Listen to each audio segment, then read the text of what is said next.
interesting background. So even though it's a conversation, it's like pretty much. Don't worry, this is like not necessarily all up in your face. I actually sometimes like it when people are faceless. Like I do a lot of like silhouette stuff with my photos, just because that way like people can imagine that it's them. But also like that way you can have people just listen and not just not looking at your outfit or wondering where you got your amazing earrings, because like sometimes like it's a little distracting that way. It is distracting for sure. I agree, definitely. I like that too when you just see like portions of. But what was the? So we're launching a new website and it's really cool. Like the Rebel company like has developed like a lot faster than what I even intended it to. I moved the company and made it here like a year ago. I have so many questions, by the way. 2 years ago, I moved here, fell in love with this guy, ended up being horrible. I heartbroken, worked as a chef at a restaurant. I love making like vegan food and stuff. So awesome, we can film you doing that, because we actually are doing, part of what we're doing with every collaborator is like, how do you want to tell your story? And we're using different kinds of mediums. So like people can be looking at the picture and then listening to the audio podcast of you talking about what you're doing. Beautiful. Also like for lessons and like, you know, dancers, artists, chefs, and things like that, filming it, and that way it can be available online. Yes, that's great. That way it can, you know, so be great. I easy love to that. reference and marketing for you guys as well. Definitely. So yeah, the vegan, how we opened this only like 3 months ago, so it was like, wow, we can start making a little bit of food and everything, but the juices were more like the priority for the medicine, so people can drink the elixirs and the juice. But anyways, I've been working with shamans my whole life. My grandmother is a medicine woman, so what's your background? I'm from Costa Rica, traditionally there, but I also have a very strong Lebanese side of the family, so it's like different. It's really incredible because for me, I had really insane health issues. Like my second reconstructive knee surgery, I contracted MRSA, but I was fine because I have a great immune system until I was bitten by a brown recluse spider, and they had to like cut it out and like. It was geographically, like the MRSA that I got it from Florida, but then I was in North Carolina when they were trying to treat me, so they were treating me incorrectly, and it like basically really completely ruined my immune system and everything. Oh my God. So I went to an Ayurvedic doctor, and if you don't know much about it, it basically is a 5,000-year-old traditional medicine in India where essentially people used to pay their doctors when they were well and then stop paying them when they were sick. The idea being that everything you eat and that you feed your body either makes you sick or helps heal you. Exactly. And so you have this conscientiousness of this is what I'm putting into my body and this is how it makes me feel. Totally. And I respect and I want to learn as much as I can about any cultures that do that. I love Ayurveda. It's amazing. And so what do you find is the difference between what you've been taught and now trying to apply it in a way of like, here, healthy, you know, like $9 for a juice. But then if people understand why, like how do you make your recipes? Exactly. So I basically have studied different umbrellas. So my favorite is rainforest because that's what I'm used to. That's what I grew up with like my whole life. And basically, rainforest and Ayurveda are very similar. It's the same principles. They're just different terminology. It's not like the same Sanskrit. It's different jargon. Exactly. You're talking about the exact same thing in just different languages. It's like the principles of like not mixing this with this when you're digesting, or not eating this at this time of day, or like basic things of human chemistry. function. It's your body chemistry. It's the body chemistry. And like it's delicious all humans. too. Beyond culture, beyond everything, it's the same human function. Because we all feed ourselves. Exactly. It's something we all have to do. Exactly. Regardless. It's so simple. It's amazing. And I love that because Ayurveda has more of like a technological thing to it. Rainforest is more like...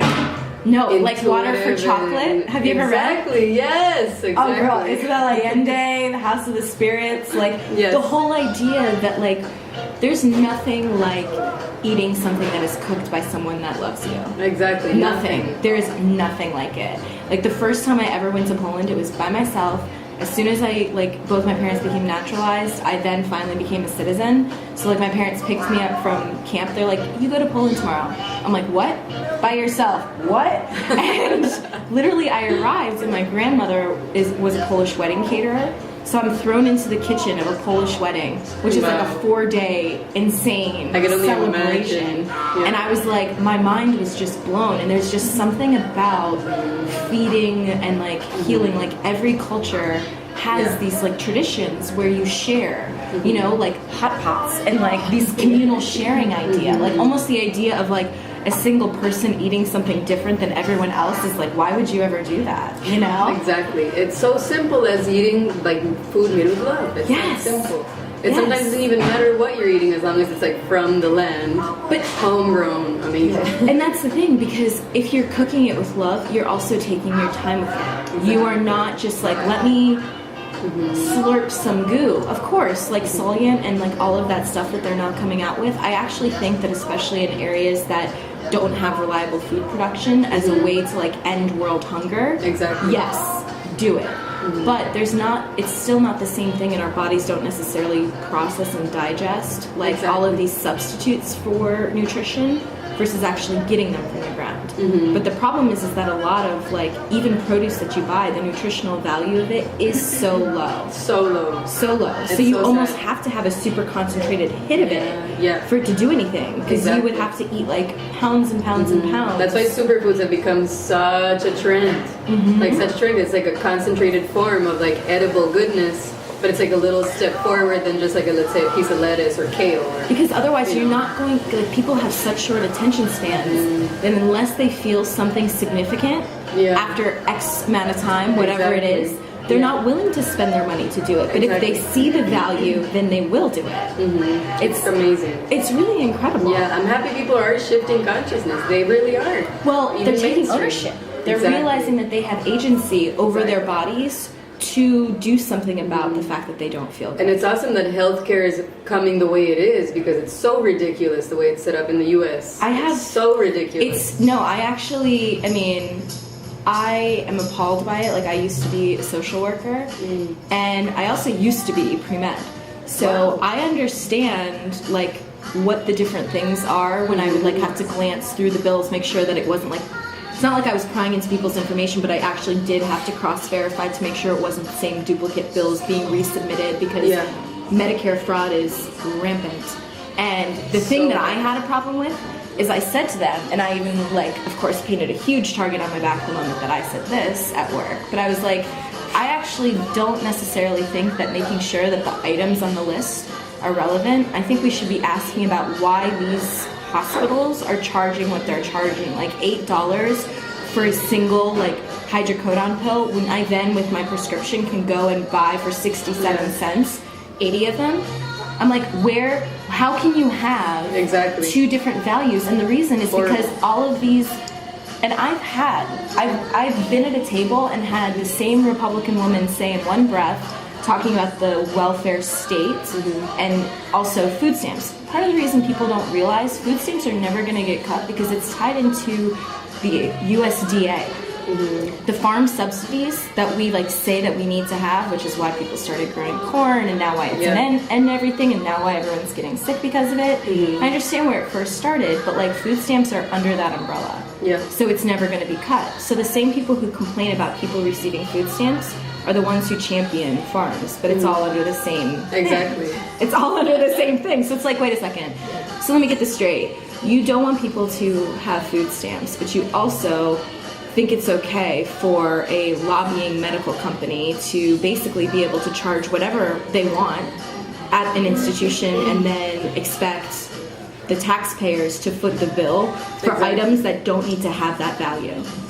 It's crazy. Right? It's crazy. I will never pay healthcare here in my life. I refuse to. Like, you know what? So it's so antiquated. My boss actually, before Obamacare was mandated, he actually, as part of me coming to work here, because I used to work for the state, so I had good benefits, he actually enrolled in a group plan and removed himself from it to get me coverage, which is like going way above and beyond what like someone should do, right? But when like I now had my new plan, even the inconvenience of like me having to ask him for a check to reimburse me for it in between me moving, I forgot 1 month, right? And now I've been like uninsured for like 4 months because I don't know how to have the conversation with him, being like, by the way, I saved you $2,000 in the last 4 months. Exactly. Because guess what? I could have used that with I could have used that with way more value.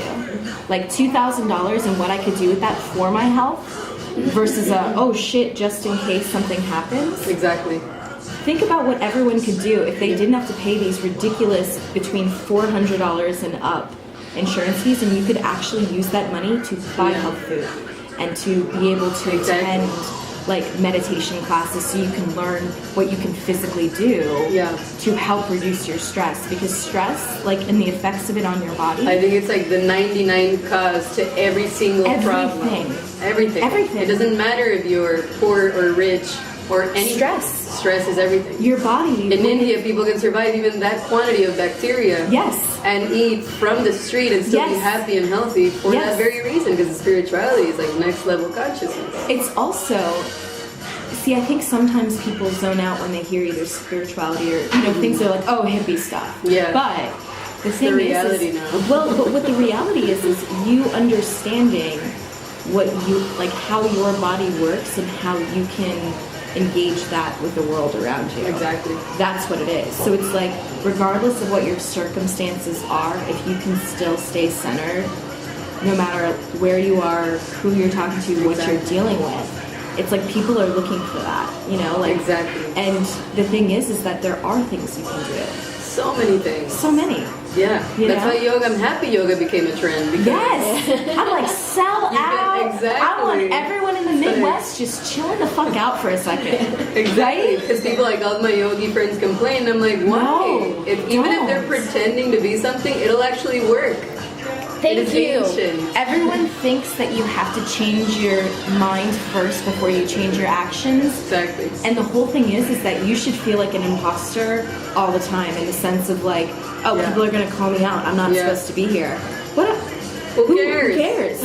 No, and I admit it, when I go to the yoga journal conferences, I'm like, this is insane. But like, as long as everybody's like happy to put their little pants on and roll out their mat and do their breath work, it's okay. if anything, I almost like trust it more from like the people whose intentions are good and like want, because sometimes it gets too oh, we were here first, or I've been doing this for this many years, and I'm like, who cares? Like, just because you're doing it longer, like, if anything, you should know how much it's done for you and want more people to have that in their lives. Exactly. That's simple. It's that simple. Same with the juice movement, same with the, now the herbs are becoming suddenly like the new best thing as if it's something new.